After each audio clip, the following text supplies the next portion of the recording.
Good morning everyone. আজকে সোমবার, সবাইকে শুভ সোমবার। তো এখন বাজছে 9:30, স্নান টান করে রেডি হয়ে গেছি, পুজো করবো।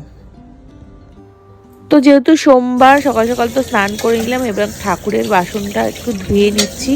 আর আজকে একটু আরও তাড়াতাড়ি করছি কারণ বিশু একটু বেরোবে কাজে, তার জন্য।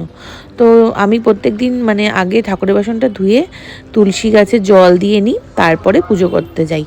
তো এই যে পুজো করা হয়ে গেছে, আজকে আর ডিটেলসে দেখালাম জল ঢালাটা, কারণ গতবার আগের সোমবারই জল ঢালাটা ডিটেলসে দেখিয়েছিলাম।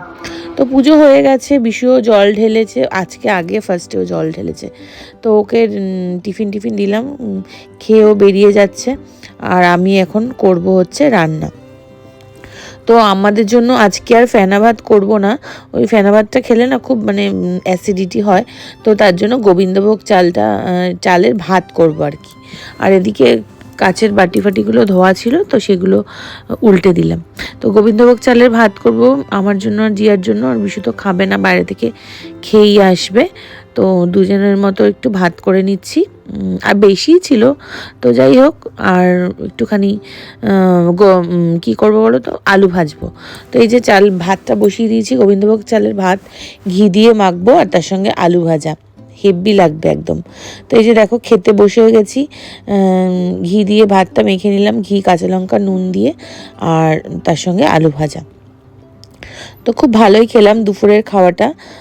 এই খাওয়াটা খেয়ে বরঞ্চ আমার কোনো প্রবলেম হয় না, কিন্তু ফেনা ভাতটা খেলে খুব প্রবলেম হয়।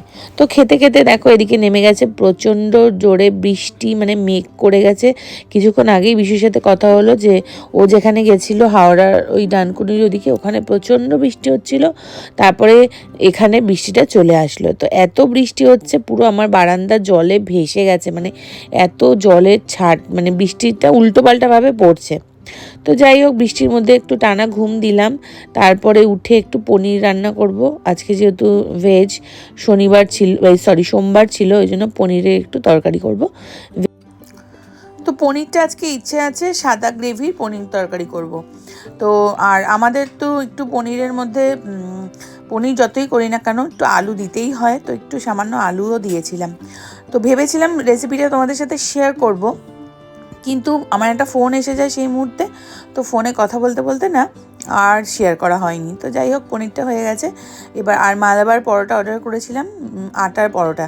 এটা মালাবার লাচ্ছা পরোটা, কিন্তু আটার।